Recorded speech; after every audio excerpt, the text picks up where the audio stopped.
ကဲအားလုံးပဲတင်လာပါဒီနေ့ကတော့ကျွန်တော်ရဲ့ special ဟင်းချက်လိုက်ရတယ်တင်ဆက်ပြီနော်ဒီနေ့ကတော့ကျွန်တော်ဗတ်ချက်မှလို့ဆိုတော့ဝတ်သားလေးကိုဒီတော့ဝတ်သားအစီသားလေးရဲ့အားလေးရဲ့နော်ပြင်းတဲ့ချက်မှနော်ပြင်းတဲ့ချက်မှလို့ချက်ပါအဲ့ဒါဆိုဒီကျွန်တော်လည်းနည်းနည်းလူပါလားဆိုတော့ကျွန်တော် brain တွေပဲဟာချက်စားကြည့်မယ်နော်ဒါလေးကတော့ချက်ပေါင်းပေါ့နော်ချက်ပေါင်းကဒီကိစ္စတိုင်းတဲ့ဟာဆိုခဲနေတော့အဲ့လိုထည့်ပြီးဝင်ပြီးတော့ချက်လိုက်ပါတယ်ကဲအခုဆိုရင်တော့ကျွန်တော်ကိုယ်တိုင်ချက်ထားတဲ့ဝတ်ချက်နေရမချက်နေချက်ပါတော့မယ်ဒီကတော့အသားနည်းရထီပဲချက်ရတယ်ခက်ခဲစတော့ဘာမှမရှိပါဘူးချက်ပြောရတယ်လို့စားရတယ်အရင်ရတာရှိပါတယ်ဒီကတော့အဆက်အဟက်နဲ့ရတာတဲ့ဆိုတော့ချင်းကြီးတွေ့နေပါပဲရှယ်နေရတယ်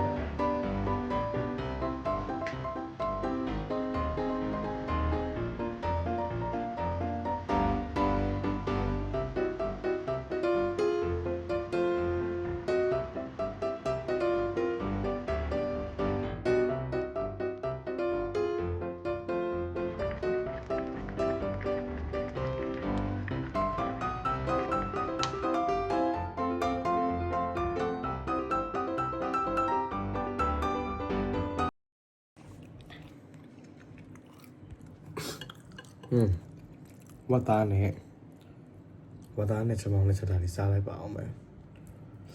ဒါလေးကတော့ငပိချောင်းလေးပါရှယ်ပါပဲစားလိုက်ပါ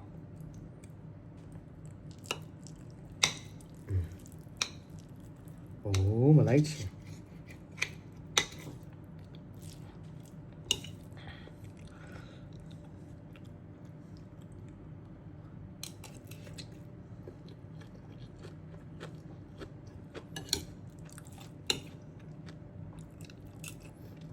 အစားတော့ခန်းကျုပ်သေးနဲ့တခွားစီဝယ်တော့ပဲဒါပေမဲ့နောက်ကြတော့မနေ့ကကျိုးချိုးတာတော့လေးအောင်နေတော့နဲ့မတဲ့ရနဲ့မတိုးဖြစ်တော့ဘောနော်နောက်မှပဲတိုးတော့မယ်ကဲစားလိုက်ပါမယ်အားလုံးပဲစားပါ